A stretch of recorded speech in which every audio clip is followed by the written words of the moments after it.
everybody, and welcome to our Wednesday Wisdom, our live object talk series from the Jewish Museum London. My name is Lisa. I am the Senior Learning Manager at the Jewish Museum. Thank you so much for joining me today.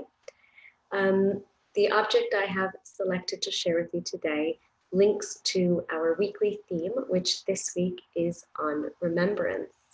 Now, the object I have selected is one of over 40,000 objects that we have in our collection that show the diversity of Jewish life and history.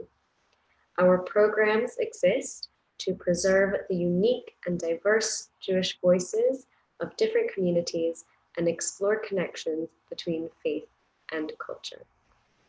So as I mentioned, our theme today is remembrance. And I'm just going to share my screen with you now so that you can see the object.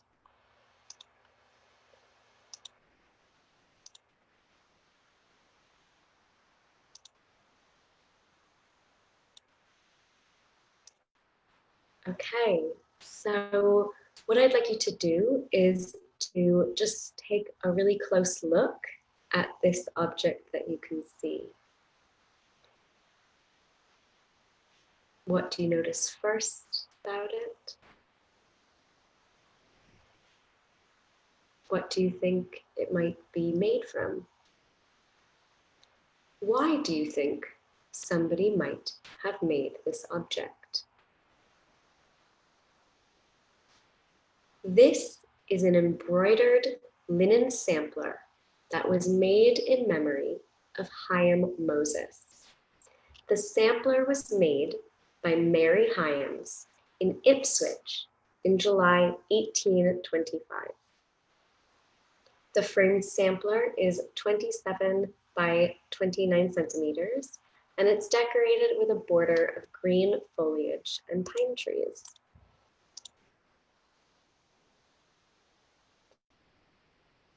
In the center, we can see an urn with the words, "In memory of Chaim Moses, who died March 4th, 5585, so that's the year in the Hebrew calendar, which equates to 1825.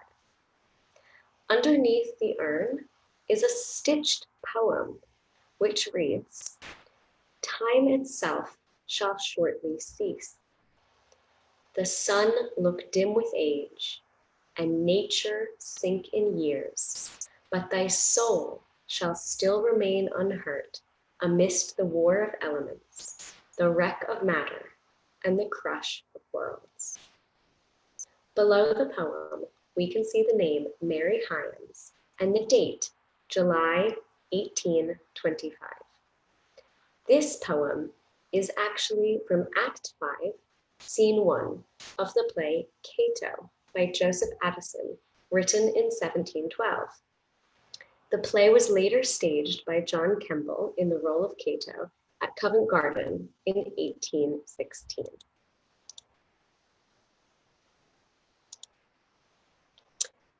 We don't know the exact relationship between Mary and Chaim, but it is highly probable that they were married, and Mary made this sampler to commemorate the death of her husband. The word yizkor in Hebrew means to remember, and also refers to a special memorial prayer for the deceased, which is said 4 times a year in synagogue. The main theme of the Yizkor prayer is to ask God to remember relatives and friends who have passed on. Giving tzedakah, or charity, in honor of the deceased is an important part of Yizkor. It is believed that the soul, or memory, of the departed will be elevated through the charitable acts of their living relatives. By giving to charity on behalf of the deceased, mourners are performing a positive mitzvah in the world on behalf of someone who can no longer do so. This act of tzedakah is important because it exemplifies this idea that prayer alone is not enough to honor someone's memory, but it must be accompanied by a personal act of kindness.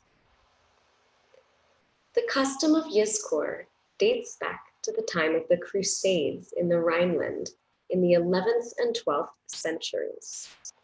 A series of ritualized memorial services developed on the anniversary of these massacres, including mourning lost children and parents.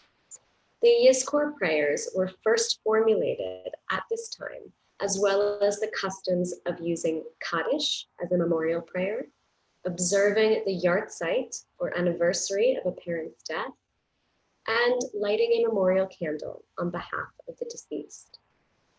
These customs were later standardized for Yom Kippur services and eventually spread out of the Rhineland to other Jewish communities.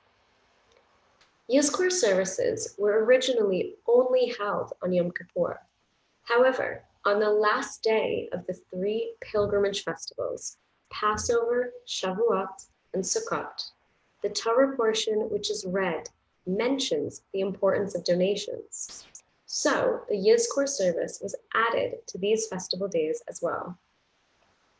Usually, individuals with both parents still alive would leave the synagogue during the Yizkor service, while someone in their first year of mourning would remain in the synagogue but not recite the Yizkor prayer. In addition to reciting Yizkor for one's parents, it can also be recited for any friend or relative who has passed on. This theme of remembrance is very important in Judaism because tonight, marks the beginning of Tisha B'Av, a day of mourning in Judaism that remembers several sad historical events in Jewish history. Tisha B'Av refers to the 9th day of the Hebrew month of Av. This day is traditionally seen as the anniversary of the destruction of both temples in 586 BCE and in 70 CE, and the dates of the expulsions of Jews from England in 1290 and Spain in 1492. Similar to Yom Kippur, Tisha B'Av is traditionally marked by fasting. However, some liberal Jewish communities will not commemorate Tisha B'Av because of its associations with the temple, and instead choose to focus on other sad historical events that happened on this date.